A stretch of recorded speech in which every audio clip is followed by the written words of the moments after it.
Everything you've ever questioned about faith and the afterlife suddenly became reality. Would you be ready for the rapture?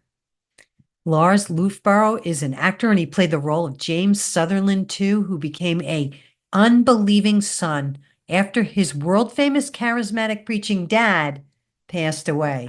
I'm just wondering what drew you to the role of Dr. James Sutherland too in the Rapture Chronicles. Over the years have been coming back to God, and I started praying, and I kept praying on it. I kept praying on it, and I went out to a Facebook group and I saw the Rapture Chronicles.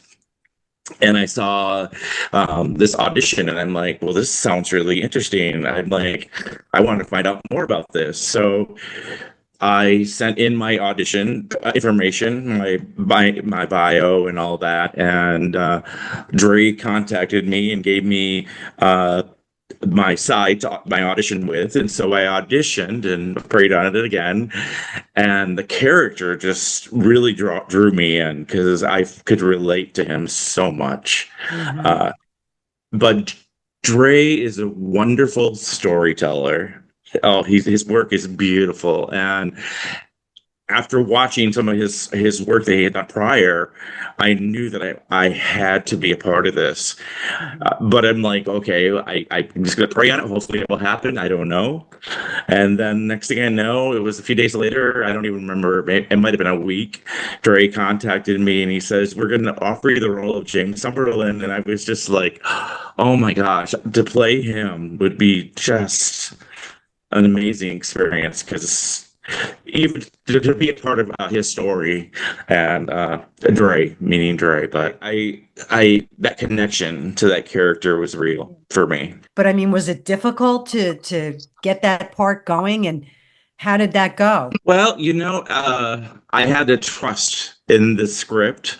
I've learned as an actor, you have to trust the playwright or the person that wrote the story because it comes from their heart, or the power of God, or however the story gets written. And you have to believe in it. The words are there for you. You have to believe in it, and you have to be stick to the story and believe in this character. You have to believe that how James Sutherland believes, and I already had that. I already had that part. Now I don't have the background that he has, being a Yeah. doctor. And What was it like to work with Dre? incredible. He's a good storyteller, as I said, but he's so driven. He knows exactly what he wants. He sets the map for you, and but he gives you freedom as well. You stick to the storyline, but I mean, he asked me to come back and do some reshoots, and he told us, he goes, "I want you to go off script. I want you to see. I don't want to see where you go with this." And we did, and it went places that I didn't even know was going to happen, but it kind of flowed out of me. I mean, the things I was saying are things I would not say because I don't believe that way. um, I mean, I did struggle with it a while back. Maybe I would have said those things when in my 20s, but I wouldn't Yeah. say them now. And I don't know if they'll end up in the film, but Yeah. it was really fun to have that freedom to play and make the connection with the other actor, and he really liked what we did. I don't know. I wasn't really familiar with the Rapture part of it um, until I met Dre and I watched the film, and then. But I do believe it exists. I really believe it's Yeah. going to happen. I believe it's going to happen, and we have to be ready and be prepared for that. I believe it's Yeah. going to happen. So, And the um, and so the people that are watching your part, how can they relate to it? if anybody has any kind of doubt or questioning, am I too much of a sinner? Any kind of thing, wherever their head is, they're going to relate to this character because he's such a real character that he wrote, and people are sinners, and people are flawed. And Dre, for the ending, which I'm not going to mention, I'm not going to say what the ending is, but everybody knows that the rapture takes place. We know that. He said to me, "Well, you play it the way you want to play it." And I said, "I feel that there needs to be some kind of redemption for this character."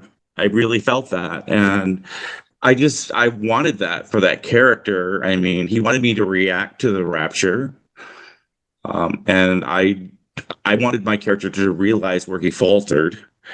And I asked for him to leave the Bible in the chair there, and he did. And I felt compelled to pick it up, and I did. At that moment, I didn't share that with them. They just told me, they said, "Oh my gosh, the things you're doing." But I felt like something surged through me right that moment when I had that Bible in my, like in the picture, I like looking up, and I just know God was there with me, guiding me, and I felt something, and it felt really good to be, because we did perform it in a actual church, you know, even though there was a green screen behind it and everything like that. But uh, anyway, I just that moment has stuck with me, and I'm so glad that Dre keeps in contact with me, because I would love to do more work with him. So, what message do you hope the Rapture Chronicles sends to those questioning their faith? That it's never too late. One of my favorite quotes was by Christopher Reeve, and it's on my Facebook page, I think. And when there is hope, anything is possible, or something like that. I can't remember exactly the exact wording now because I'm getting a little bit emotional here, but yeah. And I just think that, hope, if you've got hope, and God will give you hope. The Bible, read your Bible, and that'll give you hope and faith and strength. And if you have anything that you're struggling with, you would connect to the Rapture Chronicles, and I think you're going to want to believe. You're going to want to, if you're like me, that someone that was like, well, I don't know. I don't know if God exists. I know my niece now is in that, but yeah, I really think that the character, he does get the redemption in the end. Got to keep the faith. Being an apostle, that must have been how they were. They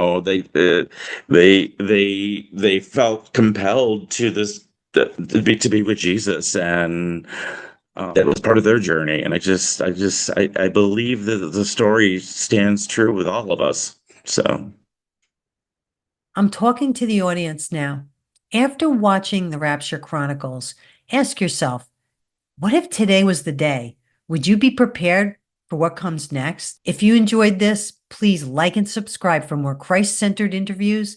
Be sure to visit the website, thecallwithNancySabato.com, and see all the updates on our previous guests. Until next time, all glory and honor to King Jesus.